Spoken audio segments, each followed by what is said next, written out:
अदनान साहब, ये जो हम देख रहे हैं कि इमिग्रेशन के कंसर्न्स भी अपनी जगह पर कहीं ना कहीं दुरुस्त हैं, जिस तरह से पाकिस्तानीज़ ने जैसे जाके जो मामलात किए वहाँ पर फॉरेन कंट्रीज़ में, उसकी वजह से बड़ा रिएक्शन भी आ रहा था। पाकिस्तान के लिए वीज़ाज़ के मसाइल बड़े सख्त हो रहे थे, लेकिन आप क्या समझते हैं कि ये अनड्यू ट्रबल नहीं है उन लोगों के लिए जो वाकई जेन्युइन ट्रैवलर्स हैं, जो काम के सिलसिले में जाना चाह रहे हैं? तो कैसे आप मुजरिमान को रोकने के साथ साथ जो फॉल्स पॉजिटिव है उसको हम रोक सकते हैं और उसको रिड्यूस कर सकते हैं? ये ऐसा क्या प्रोसेस या दरमियानी रास्ता निकाला जाए? जी बहुत शुक्रिया जी। देखें, ये प्रॉब्लम हमारी स्टार्ट हुई थी 2 साल पहले से, जब हमारी इकोनॉमी रिवाइवल की सूरत हाल में आई थी। तो हमने देखने में आया था कि 2 साल पहले हमारा यूई का सेक्टर इफेक्ट होना स्टार्ट हुआ था, जहाँ पे विजिट वीज़ाज बंद हुए थे। फिर उसके बाद 2 साल हो गए हमारे एम्प्लॉयमेंट वीज़ाज भी बंद हो गए।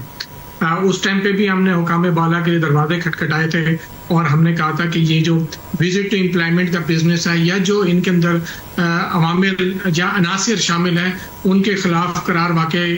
उनके क्रैकडाउन करें और उनको सजा दें, जो कि अभी तक नहीं हुआ। और हमारा यूई का सेक्टर अफेक्टेड है।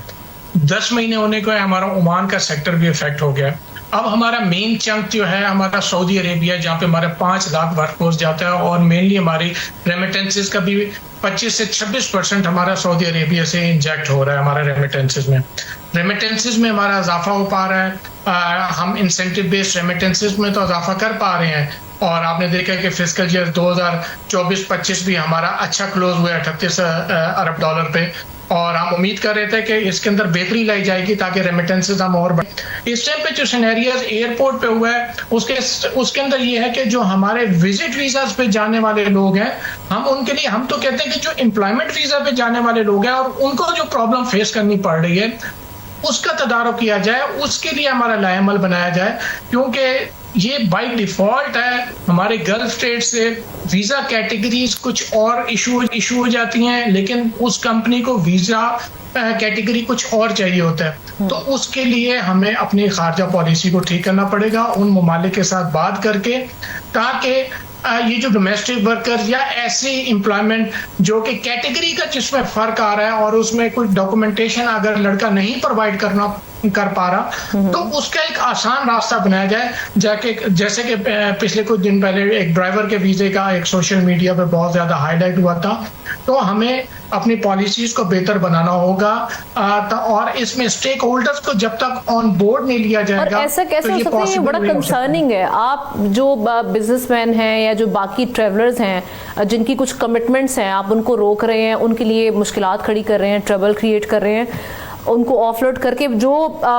माना कि जो ऐसे ट्रैफिकर्स हैं या जो ऐसे बेगर्स हैं जो रेप्यूट को डैमेज कर रहे हैं पाकिस्तान की, आप उनके लिए कुछ ऐसे कवानीन बनाए जाएं, जब वो वापस आए उनको उस तरह की सजाएं मुतय्यन की जाएं या उनके लिए कुछ ऐसी सख्तियां कर दी जाएं जिसकी वजह से ये वाला सारा प्रोसेस, इसमें तो एक कन्फ्यूजन ना क्रिएट हो लोगों के लिए। एक ये बड़ा हैसल आपने क्रिएट कर दी है कि वो इस सारे प्रोसेस के बाद जब वो जहाज में बैठे हों तो आप वहां से उनको ऑफलोड कर रहे हो, फिर उसके रिपरकशंस किस हद तक हो सकते हैं? क्या वो दोबारा एम्बेसीज वीजास को एक्सेप्ट करेंगे अगर आपने ऑफलोड कर दिया हो और उसकी एक स्टैंप लग गई हो?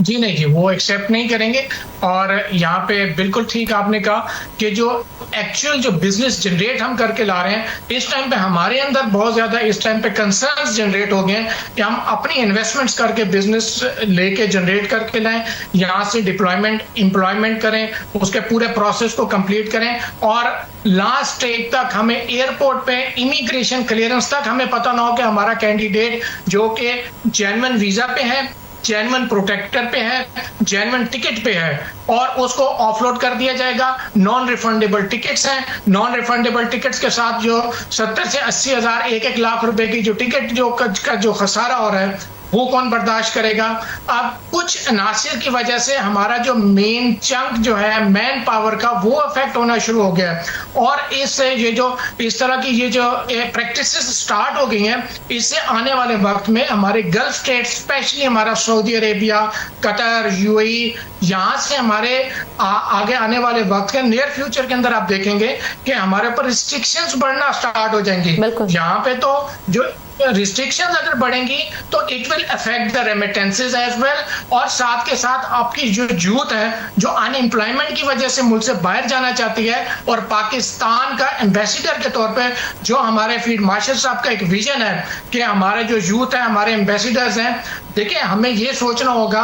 कि हमारे कौन कौन से डिपार्टमेंट्स इसमें इन्वॉल्व हैं, किस वजह से ये चीज हो रही है, हमें उसका क्रैकडाउन करना होगा। सब्सक्राइब करें और बेल दबाएं ताकि कोई खबर रह न जाए।